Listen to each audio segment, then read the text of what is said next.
काल हारा दुख हारा दारिद्र हारा कष्ट हारा हर हर महादेव जय शिव शंभु जय बाबा तारकनाथ हर हर महादेव।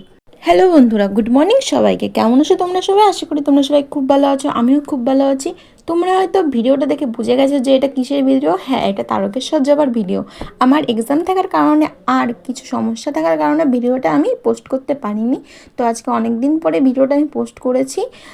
জানি না কেমন কি করতে পেরেছি। তো তোমরা ভিডিওটা স্কিপ না করে পুরোটুকু দেখতে থাকো, আশা করি তোমাদের ভিডিওটা ভালো লাগবে। আমরা তারকেশ্বর গেছিলাম শ্রাবণ মাসের তৃতীয় সপ্তাহে সোমবারের দিন।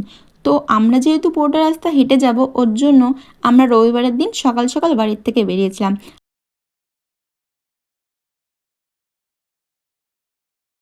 আমাদের ট্রেন ছিল সকাল 7টার সময়।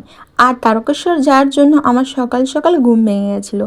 আর সকালবেলা ঘুমটা ভেঙে যাওয়ার পরে আমি স্নান টান করে বাড়িতে পুজো দিয়ে গেলাম পিসিদের বাড়িতে। পিসিদের বাড়ি গিয়ে আমাদের বাঘটাকে পুজো করে নিলাম আমি আর দাদা মিলে। তারপরে বাঘটা পুজো করার পরে বাড়িতে এসে খাওয়া দাওয়া করে রেডি সেডি হয়ে চলে গেলাম ঠাকুর ঘরে। ঠাকুর ঘরে গিয়ে ঠাকুরকে প্রণাম করে, ঠাকুমাকে প্রণাম করে, মাকে আর বাবাকে প্রণাম করে তারপরে বেরিয়ে গেলাম পিসির বাড়ি যাওয়ার উদ্দেশ্যে। তো পিসির বাড়ি গিয়ে দেখি যে সব দাদারা চলে এসছে, এখন তারাও বাঘটাকে পুজো করে নিচ্ছে। তো দাদাদের পুজো হয়ে যাওয়ার পরে পিসি বলল, আয় তোকে একটা টিপ পরিয়ে দিই। তো পিসির কাছে গিয়ে একটা টিপ পরিয়ে নিয়ে তারপরে বাঘটাকে প্রণাম করে আমরা লাইন দিয়ে সোজা হাঁটতে লাগলাম স্টেশনে যাওয়ার উদ্দেশ্যে। তারপরে আমি আর মা হাঁটতে হাঁটতে আগে চলে গেলাম, গিয়ে দেখি যে আমার বান্ধবীও চলে এসছে। তো তারপরে দাদারা পিছনে আসছিল। তারপরে আমরা স্টেশনে গিয়ে দাঁড়ানোর পরপরই ট্রেনটা ঢুকলো। তারপরে আমরা ট্রেনে উঠে গেলাম। আর ট্রেনে প্রচণ্ড ভিড় ছিল। আর বেশিরভাগ লোক মনে হয় তৃতীয় সোমবারেই গেছিলো। ওভারব্রিজ পার করে আমরা চলে গেলাম টোটোতে ওঠার উদ্দেশ্যে। তো আমরা টোটো পেয়ে গেছি। তো টোটোতে বসে পড়লাম আমি, দাদা, আমার পাশে আমার বান্ধবী আর হচ্ছে দুটো দিদি। তো সবাই মিলে চলে গেলাম ফেরিঘাটে। দাঁড়া, এই যে আমার পাই দেখো, আমার তো মুখ দেখাতে পারছে না। এই যে আমার পাই করাইতেছে, এই দিদি এই দিদি এই দিদি নেবা দেখা এবার দেখা দেখা। এই যে আমার পাই দেখো চকচক করতে পরিষ্কার পাই। এই যে আমি এই যে আর্টিস্ট। বাড়ি থেকে বেরোনোর সময় আমি একমাত্র আলতা পরে এসেছিলাম, কারণ যখন বেরোবো তখন মা বলছিল যে আলতা তো তুই পরিস নি, আলতাটা পর তারপর বাড়ি থেকে বেরো। তো মার কথা শুনে আলতা পরে তাড়াতাড়ি করে ট্রেনটা ধরলাম। তো স্টেশনে গিয়ে বান্ধবী দেখে বলছে যে তুই আলতা পরেছিস, আমাকে কেন বলিস নি, আমাকে বললে আমিও বাড়ি থেকে পরে আসতাম। আমি বললাম আমার তো খেয়াল ছিল না। তো ব্যাগপুর স্টেশনে গিয়ে ব্যবস্থা করা যাবে। তো স্টেশনে যাওয়ার পরে একটা দাদা বলছে যে সবাই আলতা পরেছে, আমিও পরবো। তো দাদা কিনে নিয়ে আসার পরে বান্ধবী পরলো, আরও যেই দুটো দিদি ছিল তারাও পরলো।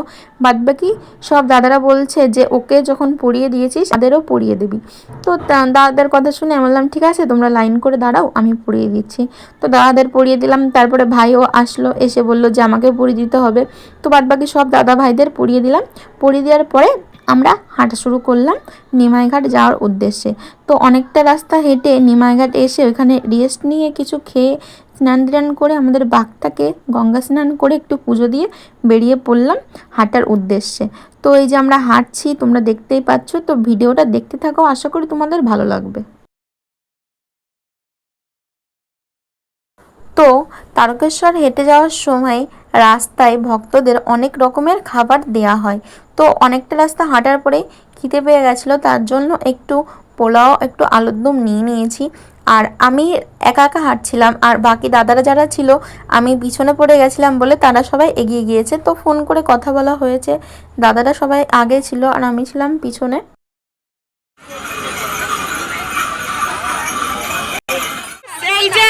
আমাদের ভাই এবার দেখা খাবারের প্যাকেটটা তাড়াতাড়ি দেখা। স্যান্টা ক্লজ, বাহ, এই যে আমাকে একটা ফুটি দিল। নেটওয়ার্কের তো খুবই সমস্যা হয়, তার জন্য দাদাদেরও ফোনে পাচ্ছিলাম না। আমার বান্ধবীও আলাদা হয়ে গেছিলো।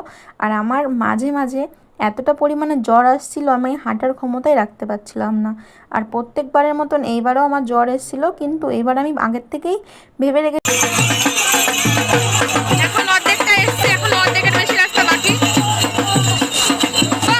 ছিলাম যে জ্বর আসুক যাই আসুক এবার আমি ওষুধ খাবো না। তার জন্য আমি ওষুধ মেডিসিন কিছুই খাইনি। তো তারপরে অনেকটা রাস্তা যাওয়ার পরে ব্রিজের মাঝ বরাবর এই ভাই বান্ধবী সবার সঙ্গে দেখা হলো।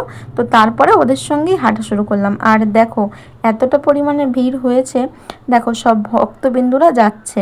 বড় ওভারব্রিজটা পার করে আমরা অনেকটা রাস্তা এসে একটু বসে রেস্ট নিচ্ছিলাম। আর ওই বোনটা আমাদের একটু ম্যাগি দিয়েছিল, তো সেটাই খাচ্ছিলাম। তারপরে আমরা হাঁটা শুরু করেছি। তো মাঝে মাঝে বৃষ্টি হচ্ছিল, খুবই ভালো লাগছিল। তো সকালবেলার দিকে খুবই বৃষ্টি হচ্ছিল, ওর জন্য ওয়েলকাম টু তারকেশ্বরের ভিডিও করতে পারিনি।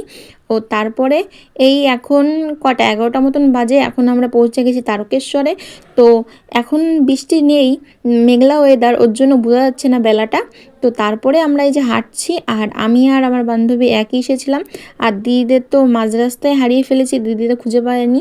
আর দাদারা ছিল সব ওই পাশের লাইনে, ছেলেদের আর মেয়েদের লাইন আলাদা ছিল, তার জন্য আমাদের এদিক দিয়ে প্রবেশ করিয়েছে, দাদাদের প্রবেশ পথ আলাদা ছিল। তো আমরা এই যে সবাই লাইনে দাঁড়িয়ে পড়েছি, এবার আস্তে আস্তে বাবার কাছে যাচ্ছি।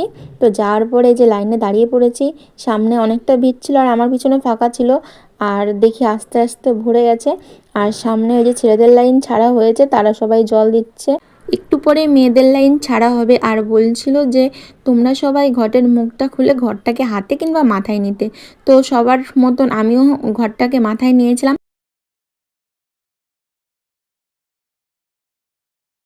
মেয়েদের লাইনের পাশে ছিল ভিআইপি লাইন।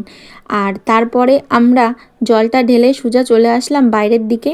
আগে ওই পাশ দিয়ে বেরোনোর রাস্তা ছিল, ওইখানে দুধ পুকুরে স্নান করে বেরোতাম, আর এখন এই পাশ দিয়ে ঘুরিয়ে দিয়েছে। তো এই পাশ দিয়ে আমরা এই যে বেরিয়ে যাচ্ছি। আর বাইরে থেকে কিছু জিনিসপত্র আর প্রসাদ নিয়ে বেরিয়ে গেলাম ট্রেন ধরার উদ্দেশ্যে। তো ট্রেন পেয়ে গেছি, প্রচণ্ডই ভিড় ট্রেনে। তো আমরা সিট পেয়েছি, সিটে বসে গেছি, এখন বাড়ির উদ্দেশ্যে রওনা দিয়েছি। আর এই গোটা শ্রাবণ মাস বাবা আমাকে মানুষ চিনতে শিখিয়েছে, যে মানুষের মতন দেখতে হলেই যে সে মানুষ হবে সেটা না, কিছু কিছু অমানুষও হয়। তো যাই হোক, বাড়ি এই যে পৌঁছে গেছি। তো ভিডিওটা এইটুকুই।